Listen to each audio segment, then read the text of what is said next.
Y vamos a empezar con...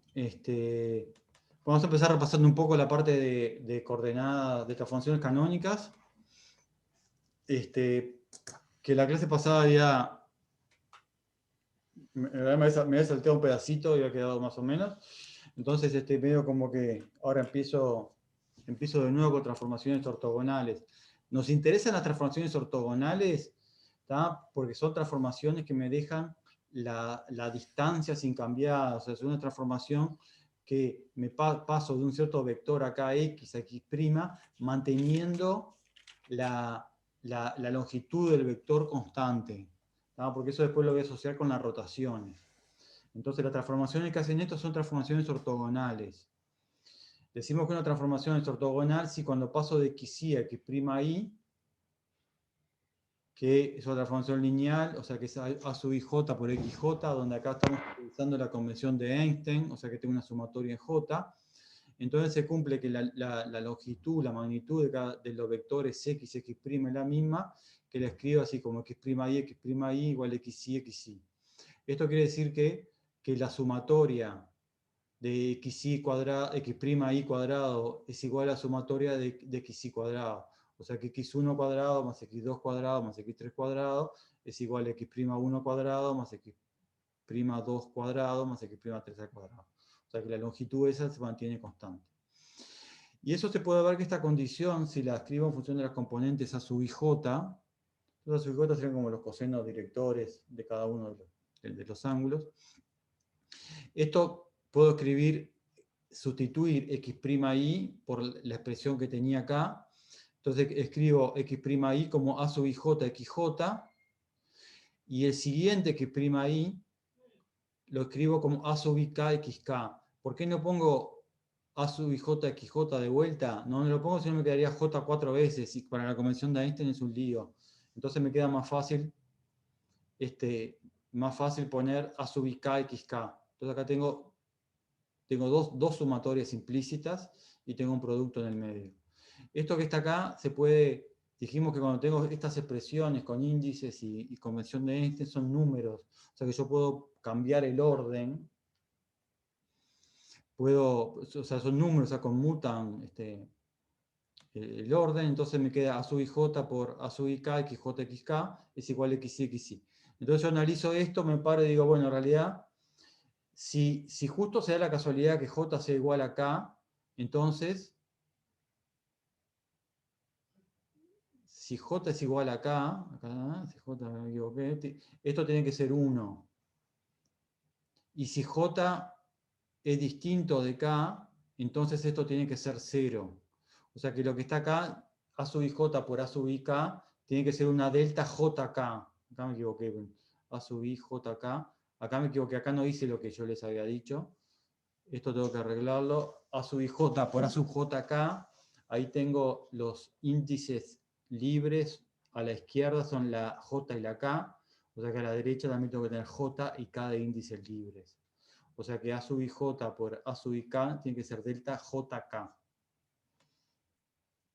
En forma matricial, esto se puede escribir, si escribo una matriz cuya componente ij es a sub ij, esto queda como un producto de matrices, esto queda como la traspuesta de A por A igual a la identidad. Es lo mismo que decir que la traspuesta de A es la inversa de A. O sea que las matrices que cumplen que la inversa es igual a la traspuesta son las transformaciones ortogonales. En general sabemos que calcular la inversa de la matriz es complicado, tengo que hacer unas cuentas. Calcular la traspuesta es una pavada. En el caso de que coincidan la traspuesta y la inversa, entonces tengo ortogonales. También les había mencionado que tengo dos tipos de interpretaciones para estas transformaciones. Una interpretación que se llama pasiva, donde pienso que la transformación pasa de las componentes de un vector en un sistema a las componentes del mismo vector en otro sistema rotado. O sea que el vector está quietito y no hace nada, lo que yo cambio es el sistema. Y tengo una interpretación activa, en la cual identifico que estoy en el mismo sistema y la transformación canónica lo que me hace, la transformación ortogonal lo que me hace es pasar de un vector a otro rotado. Entonces acá hablo de transformación de interpretación activa. Pero más allá de las interpretaciones, lo que importa es que la longitud del vector no cambia. O sea que tengo ciertas componentes, tengo ciertas componentes en uno o en otro, que tales que la longitud no cambia. Las transformaciones ortogonales tienen diversas propiedades, que en general son fáciles de demostrar. Por ejemplo, si A y B son ortogonales, entonces la composición de A con B o de B con A también es ortogonal. Que eso se puede demostrar muy fácilmente escribiendo la transformación A, escribiendo la transformación B, y imponiendo la condición de que A y B son ortogonales. Y esto se puede ver en un sistema en una dirección o en otra. Bueno, otra propiedad, si A es ortogonal, la inversa también. Después, si trabajo con el determinante, como puedo calcular el determinante de ambos lados de la igualdad, me queda que el determinante de A transpuesta por el determinante de A transpuesta por A es igual al determinante de la identidad, que sabemos que es 1, y el determinante del producto es el producto de los determinantes, y el determinante de la transpuesta es el determinante de A. Entonces me queda determinante al cuadrado de A igual 1, o sea que el determinante de A puede valer más o menos 1. En el caso de que sea 1, eso corresponde con las rotaciones normales.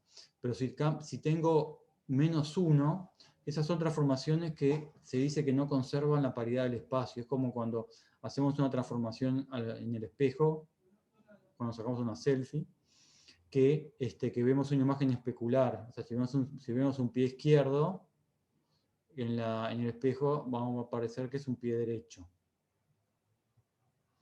Entonces, esas transformaciones con determinante menos 1 son ese tipo de transformaciones que en realidad no se pueden obtener como una superposición de pequeñas transformaciones continuas, una superposición continua de infinitas transformaciones, sino tiene una cosa discontinua que tiene diferente naturaleza de lo que nos interesa.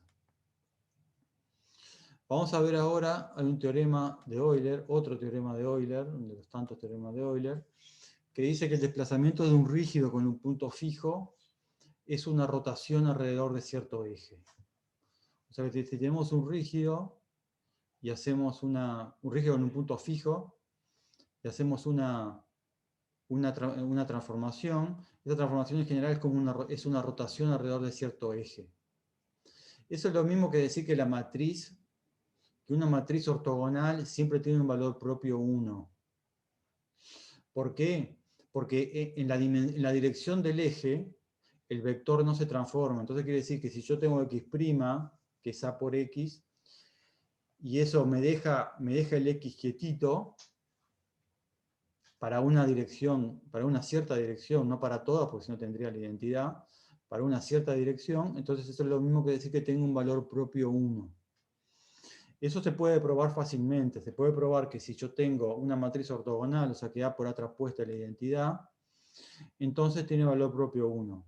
Para hacer eso, el truco que se hace es restar ambos lados de la igualdad A transpuesta, sacar de factor común A transpuesta por la derecha de este lado, calcular el determinante de ambos lados, y sabiendo que el determinante de A vale 1, me queda que el determinante de A menos la identidad es igual al determinante de la identidad menos A transpuesta.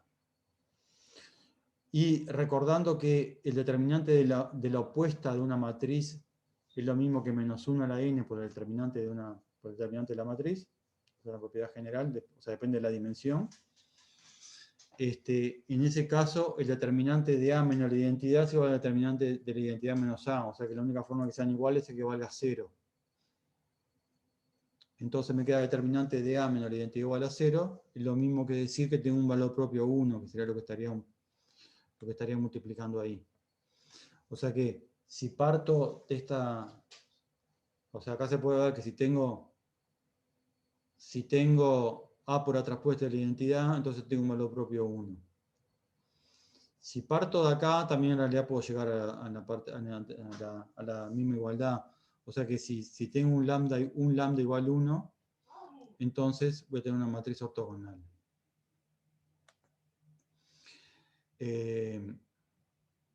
Bueno, hay un par de observaciones más importantes. Primero que si A es real, se puede ver que el módulo de todos los valores propios es 1. O sea, en este caso, la matriz ortogonal se puede ver, usando que el hecho de que es real, se puede ver que el módulo de todos los valores propios es 1. Para eso puedo escribir, porque claro, ¿qué es lo que pasa? Que en general el valor propio nadie me asegura que sea real, en general puede ser complejo. En general puede ser complejo. Pero se puede ver que por más que sea complejo, el módulo vale 1. Entonces, para hacer eso puedo introducir el complejo conjugado X' igual el complejo conjugado de la matriz A por X. Puedo juntar eso y hacer el producto de X' por X' complejo conjugado. Puedo ponerlo acá adentro y puedo, usando que A traspuesta por A la identidad, entonces llego a que lambda por lambda complejo conjugado vale 1. Entonces, en estos casos, todos los valores propios tienen valor propio, todos los valores propios tienen módulo 1. O sea que en definitiva tengo 3 valores propios, lambda 1, lambda 2, lambda 3. Lambda 3 lo tomamos como 1. Y además sabemos que si tengo un valor propio, el complejo conjugado también va a ser valor propio. Entonces me queda en definitiva lambda 1 y el otro tiene que ser complejo conjugado. O sea que en definitiva esta matriz va a tener un cierto valor propio, el complejo conjugado, y además 1. Eso se puede escribir como E a la I phi. O sea que tengo, de los 3 valores propios son E a la I phi, E a la menos I phi y 1. La traza, que también sabemos que es invariante, es E a la I phi más E a la menos I phi más 1. O sea, 1 más 2 coseno de phi, usando lo que sabemos de complejo. Bueno, entonces,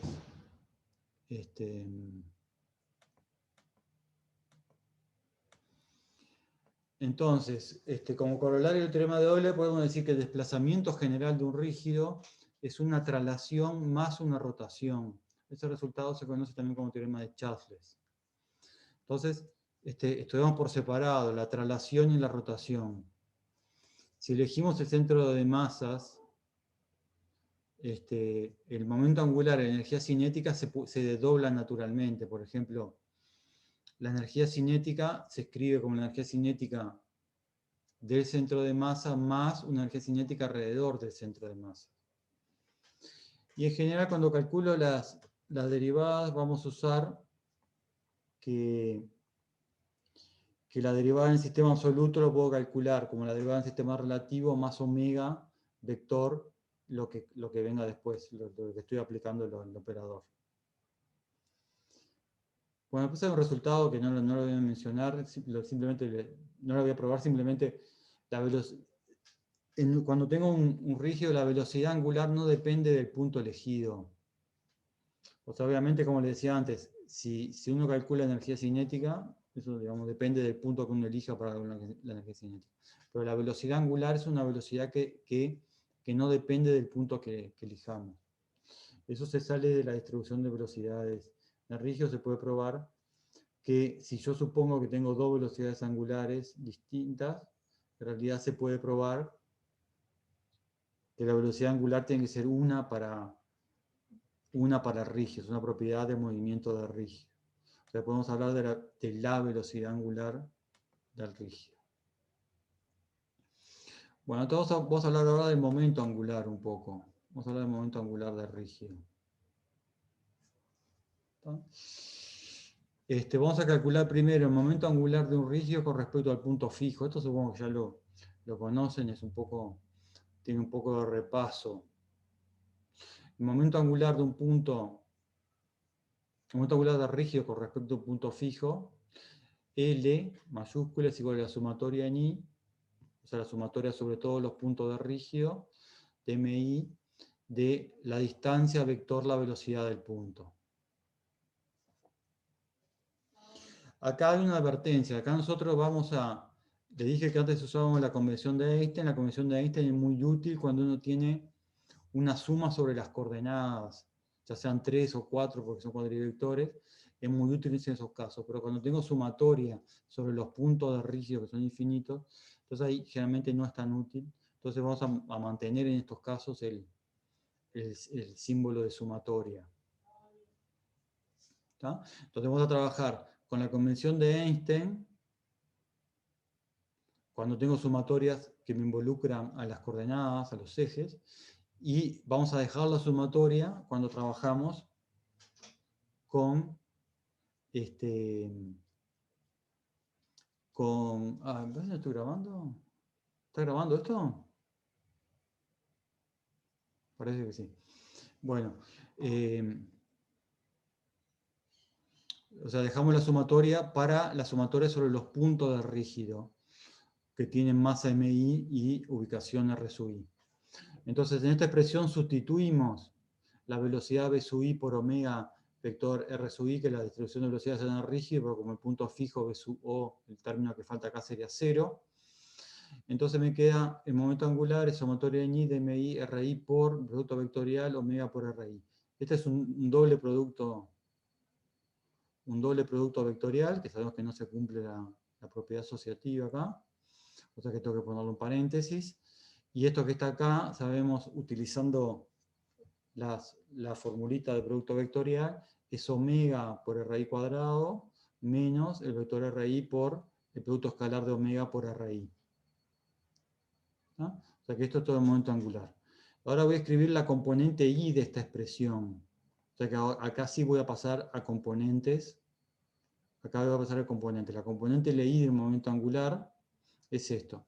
Pero como ya tenía un I antes para las partículas, voy a hacer un truco que es el índice sobre las partículas dejarlo implícito, no escribir, en lugar de MI, directamente escribir M, y el RI de la posición no escribirlo. Escribir solamente la coordenada RI o RJ. ¿Se entiende eso? Capaz que esta cuenta es medio entreverada, pero es el tipo de cosas que uno hace cuando tiene teoría de campos y productos vectoriales, es como lo más normal, capaz que cuesta un poquito acostumbrarse, pero es muy directo. ¿Se entiende?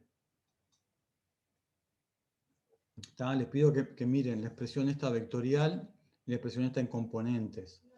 Y vean que esto es exactamente lo mismo, pero acá tengo un vector y acá estoy escribiendo cada una de las componentes. Entonces la componente I queda la sumatoria en M, omega I, y acá tengo RJ por RJ, menos RI por omega J RJ. Entonces recuerden lo que les decía antes, cuando tengo J repetido, o cuando tengo un índice repetido, tengo una suma. Acá tengo RJ, RJ, esto me da RI cuadrado. Y acá tengo el producto escalar omega por R, es omega J, RJ. Y acá voy a hacer un truco más, que involucra la delta, otro truco más, que hace que la cuenta sea un poquito más difícil de ver, que es, fíjense que acá tengo omega I, y acá tengo omega J, y yo después voy a querer como separar los omega y los R, porque el omega depende del movimiento del rígido, y el R depende de la forma que tiene el rígido, de la distribución de masa del rígido. Entonces, de separarle estas cosas. Para eso escribo el omega I que tengo acá, lo escribo como omega K delta IK.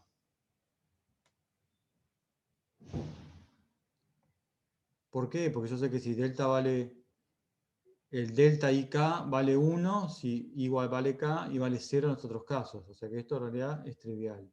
Es como multiplicar por la matriz de identidad. Y acá, pero acá lo que me permite este truco trivial es sacar de factor común omega K. En esta expresión ahora saco de factor común omega K. ¿Y qué es lo que pasa? Acá tenía omega j, omega rj, pero para sacar el factor común, como es un índice mudo, lo escribo con omega k, rk. Entonces hice dos trucos en el mismo lugar. Entonces, en definitiva, el L sub I me queda una cierta cantidad que depende de la sumatoria de los R del delta y el omega K. La cantidad, esta especie de I mayúscula, es un tensor, lo que se llama un tensor, y esta sería la componente I del tensor. El tensor es como una matriz, el tensor se representa como matrices, pero es la generalización del vector para objetos más complicados que los vectores.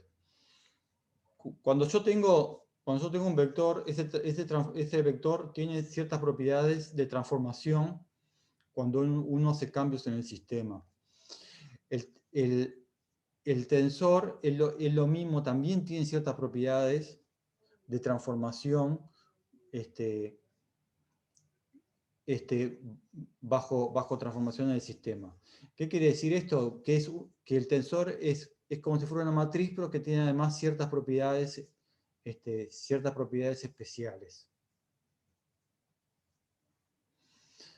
El tensor de inercia, la expresión para el tensor de inercia quedaría de esta forma que está acá. La sumatoria en M de RI, RJ, delta IK menos RK, RK, RJ. Acá es RI,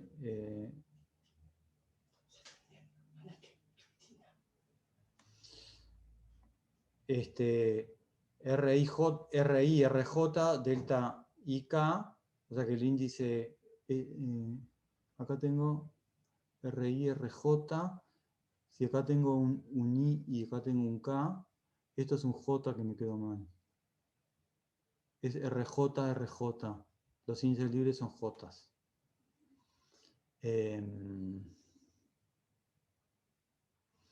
Entonces esta es la expresión para el tensor de inercia. Si yo tengo un medio continuo, el tensor de inercia de esta sumatoria en M se puede escribir como la integral de ρ de B, o sea, la sumatoria en pequeños pedacitos de masa. Si yo escribo como cada pedacito de masa igual la densidad por un pedacito de volumen, puedo integrarlo en forma continua y me queda esta expresión que está acá. No sé si se entiende. Si O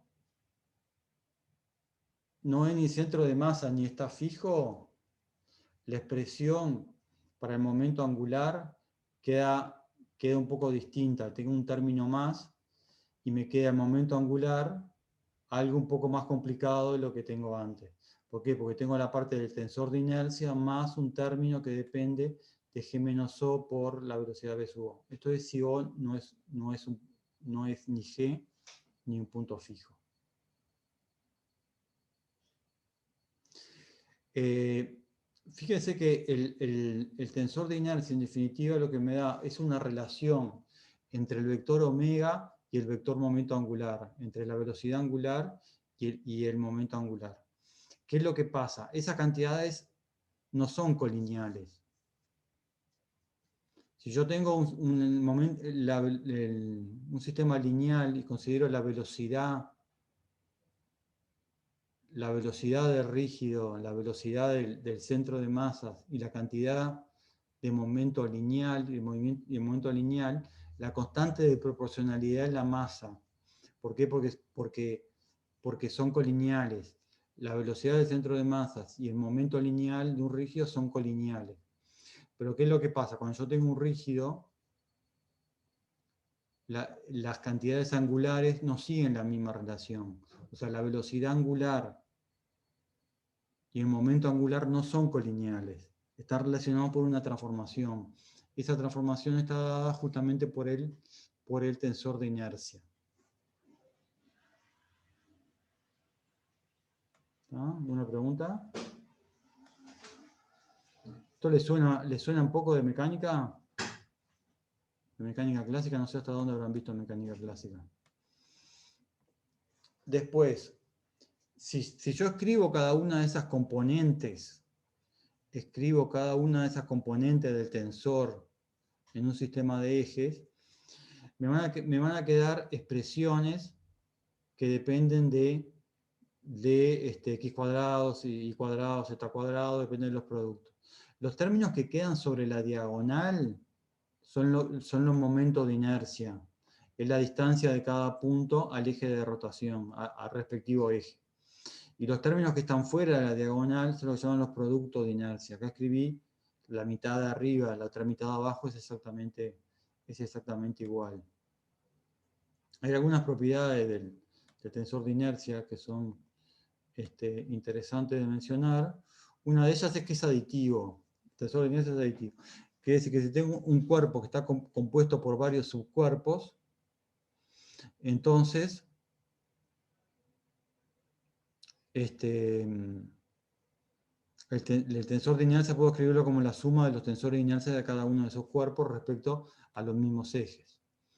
Después, en general, los momentos de inercia I1 más I2 es mayor o igual que I3. Eso se puede ver porque esto me involucra la x cuadrada más y cuadrado más z cuadrado.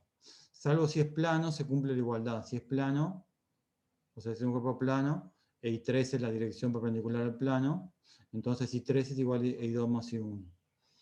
Como es una matriz simétrica, se puede diagonalizar el tensor de inercia, siempre. Y otro resultado interesante es el teorema de ejes paralelos o teorema de Steiner, que me permite trasladar el tensor de inercia, si yo lo conozco en ciertos ejes, trasladarlo a unos ejes paralelos. Bueno, ¿alguna pregunta? ¿Seguimos?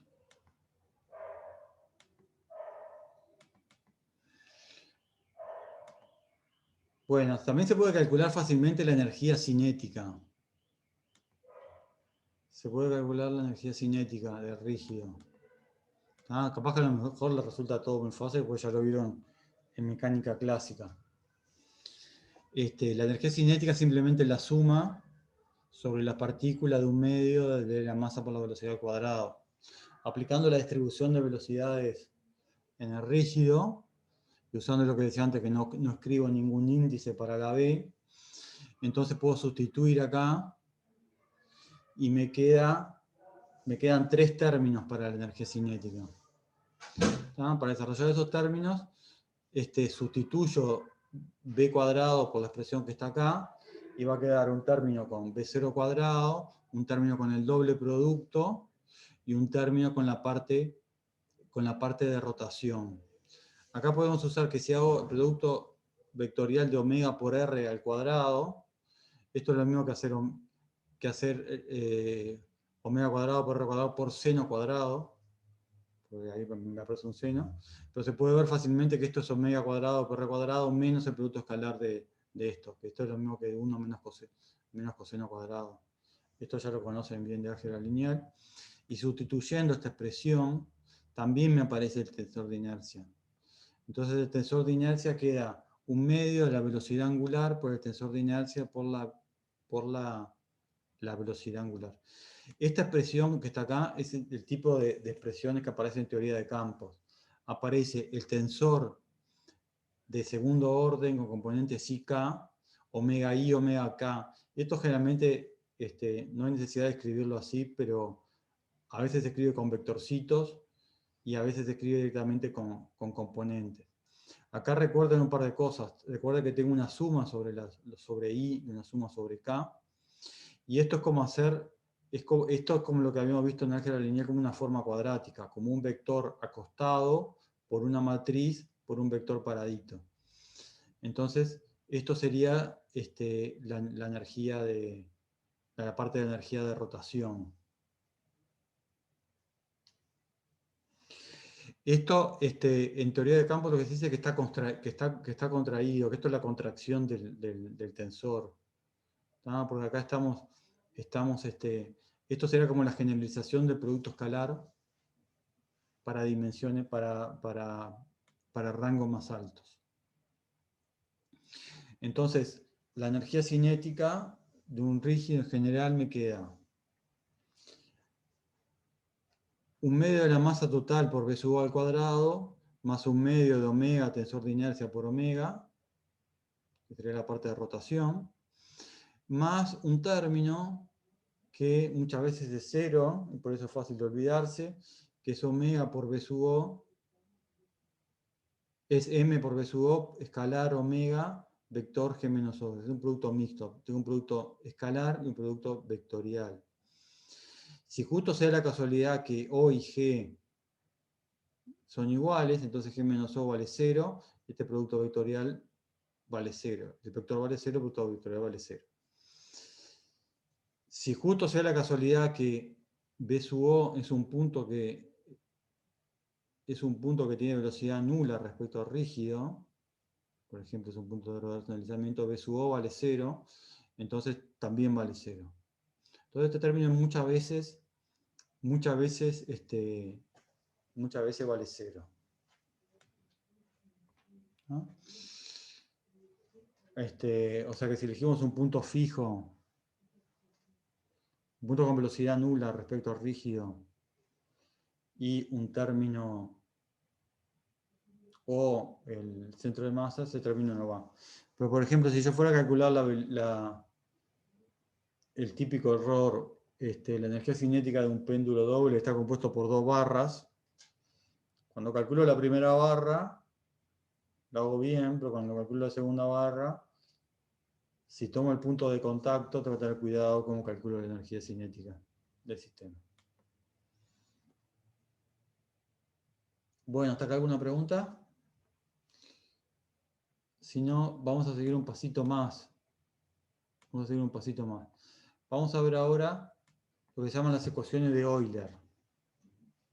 Las ecuaciones de Euler corresponden al movimiento de un rígido con un punto fijo. Las ecuaciones de un rígido con un punto fijo. Entonces vamos a usar en este caso la ecuación de Newton, la segunda cardinal, que me dice que la derivada del momento angular es el momento de las fuerzas externas, el momento resultante de todas las fuerzas externas. Y acá vamos a tomar el tensor de inercia con tres momentos de inercia A, B y C, y vamos a tomarlo sobre el sistema de los ejes principales, que se define como un sistema donde el tensor de inercia es diagonal. Entonces, el momento angular L sub O es igual al tensor de inercia aplicado a la velocidad angular omega. ¿No? Esto es lo que le decía antes. Por más que tenga un punto fijo, la velocidad angular y el momento angular son dos vectores que tienen diferente dirección. La transformación que me pasa a uno de ellos está dada por el tensor de inercia. La derivada del momento angular es igual a la derivada en el sistema relativo más omega por el momento angular. ¿Por qué tengo que tomar así la derivada? Claro, porque si yo expreso el omega y el tensor de inercia en un sistema que se está moviendo, un sistema solidario rígido, entonces tengo que tomar la derivada en el sistema relativo. Entonces, si los ejes dependen del tiempo, cuando yo derivo la derivada total, me queda la derivada de la propia cantidad más la derivada que viene del hecho de que los versores dependen del tiempo. Eso ya lo sabemos de mecánica clásica. Entonces, cuando sustituyo esta expresión, el momento de las fuerzas externas es el tensor de inercia, que en este sistema es una constante por omega punto, acá faltan vectorcitos por todos lados, más omega por el tensor de inercia aplicado a omega. Faltan un par de vectores. Esto en realidad son 3 ecuaciones. Es un sistema de 3 ecuaciones. Yo lo escribo en componentes, omega 1, omega 2, omega 3, M1, M2, M3. Esto me quedan 3 componentes. Esto en general es un sistema muy difícil. En principio uno tendría que escribir el omega en función de los ángulos de Euler, el momento de las externas en función de los ángulos de Euler, ponerlo todo acá adentro, me queda un sistema de ecuaciones no lineales difícil o es casi que imposible de resolver. Entonces vamos a considerar casos un poquito más simples. Vamos a ir por partes. Entonces vamos a considerar el caso de lo que se llama movimiento de Poinsot, en el caso de que el momento de las fuerzas externas sea cero. O sea, es un rígido que tiene un punto fijo, pero el momento de las fuerzas externas es cero. O sea, que puede moverse alrededor de O, pero no aplico en ningún momento en O. En este caso podría resolver las ecuaciones anteriores, o también puedo acordarme que la energía es constante y que el módulo del momento angular también es constante. Porque no tengo fuerza externa, ni siquiera tengo una fuerza de gravedad en este caso. Entonces, usando estas dos ecuaciones, ya tengo dos ecuaciones que me aparecen las velocidades angulares, pero no la derivada de la velocidad angular. O sea, me aparecen velocidades, pero no aceleraciones. Entonces, estas dos ecuaciones, más una de las terceras que venga de la segunda cardinal, en principio yo podría resolver el problema. Igual sigue siendo complicado en todos los casos prácticos, porque son ecuaciones no lineales por todos lados y las ecuaciones diferenciales no lineales en principio son difíciles de resolver. Entonces vamos a plantear un caso aún más simple todavía. Vamos a dar un caso un poquito más simple, que es que tengo un rígido de revolución.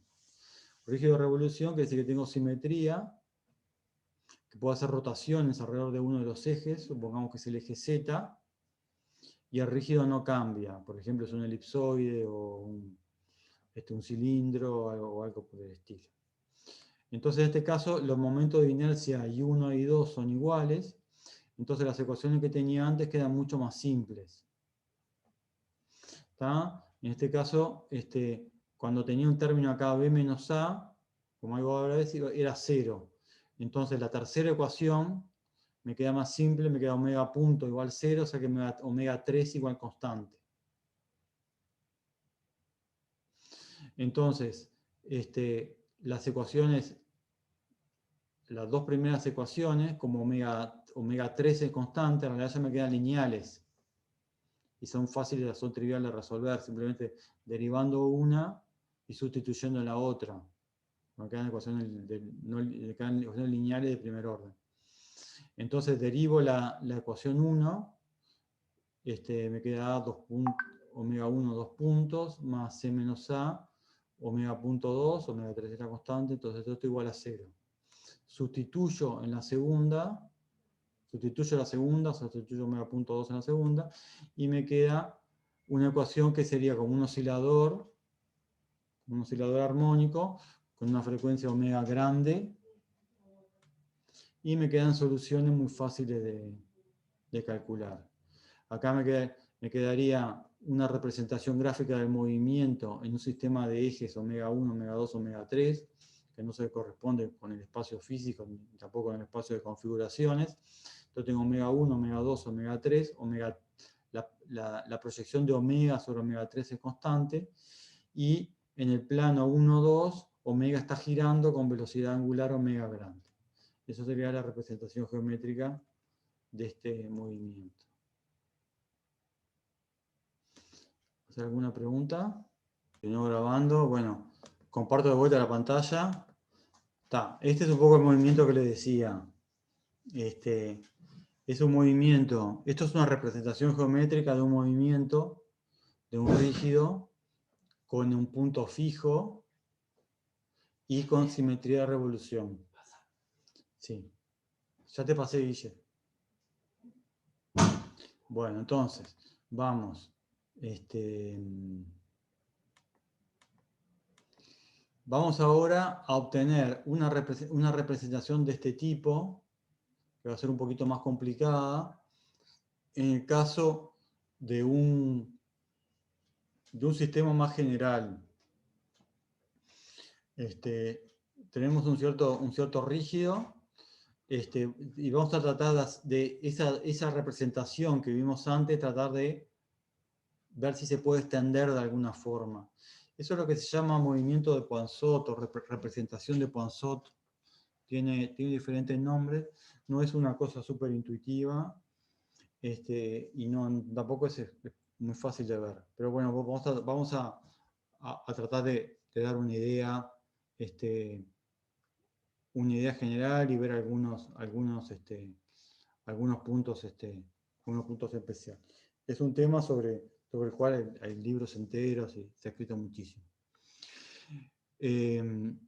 Para poder explicar un poco este teorema, vamos a llamar IJK usando mayúsculas al sistema fijo, IJK al sistema solidario rígido, ¿tá? Con un cierto punto en común O.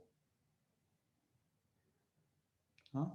O sea que tengo, acá estaría el dibujito, tengo un cierto sistema de laboratorio IJK mayúsculas y un sistema acá en rojo que está pegado a un sistema solidario rígido,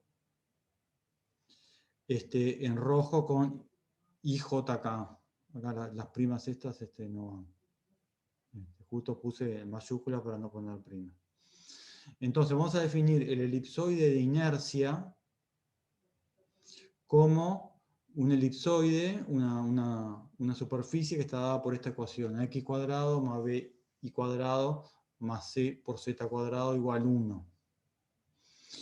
O sea que el elipsoide es como una representación que es solidaria a mi propio rígido.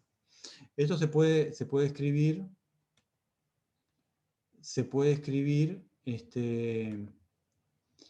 como x por el tensor de inercia aplicado a x igual 1. Esto sería como la ecuación del elipsoide de inercia. Vamos a definir ahora un punto E como la intersección del elipsoide con una recta que pasa por la velocidad angular. Ahora tengo mi rígido, tengo omega, y tengo el elipsoide de inercia, que es algo que está pegado al rígido. Entonces defino el punto E como la intersección del elipsoide con una recta que pasa por omega.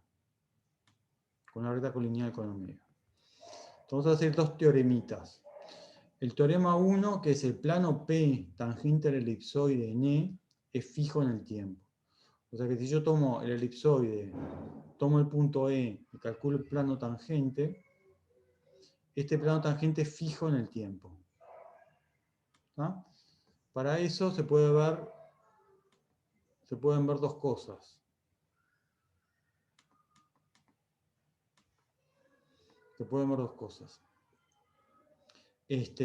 Primero, ver que P es perpendicular a una dirección fija. Para eso calculo el gradiente de F, que sería una dirección perpendicular al elipsoide de inercia. Calculo ese vector normal n al momento al tensor de inercia. Y se puede ver fácilmente que 2ax tiene tres componentes, 2ax, 2by y 2cz.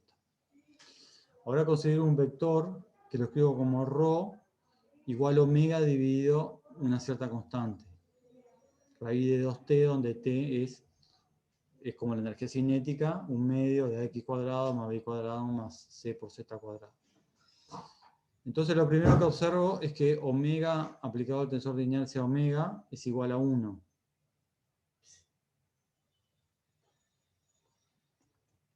Disculpen un segundo. Hacemos una pequeña pausa.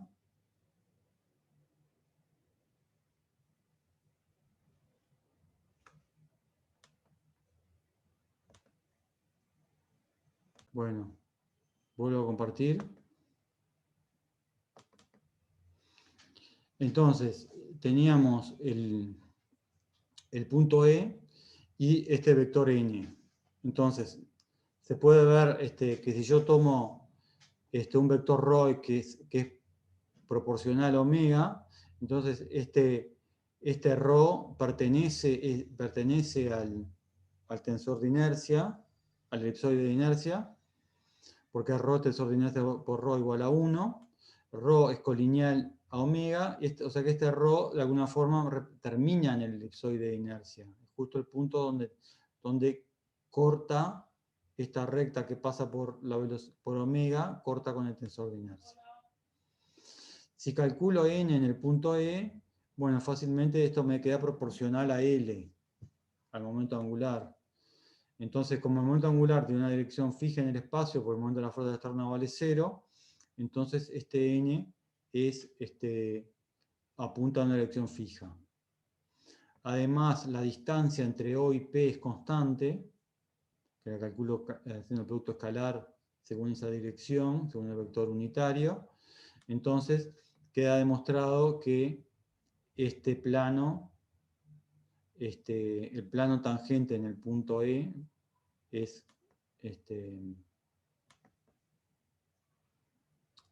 es constante en el tiempo. Bueno, después tengo un segundo teoremita, que el elipsoide de inercia rueda sin deslizar sobre el plano P.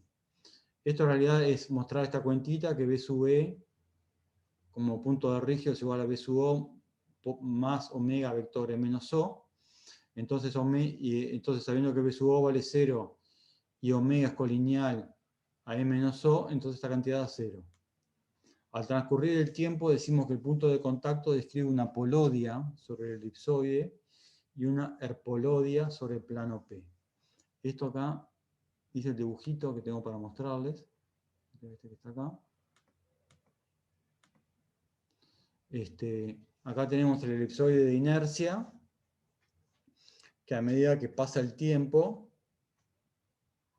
se mueve sobre este plano, rueda sin deslizar sobre este plano, dibujando una polodia sobre el elipsoide y una herpolodia sobre el plano.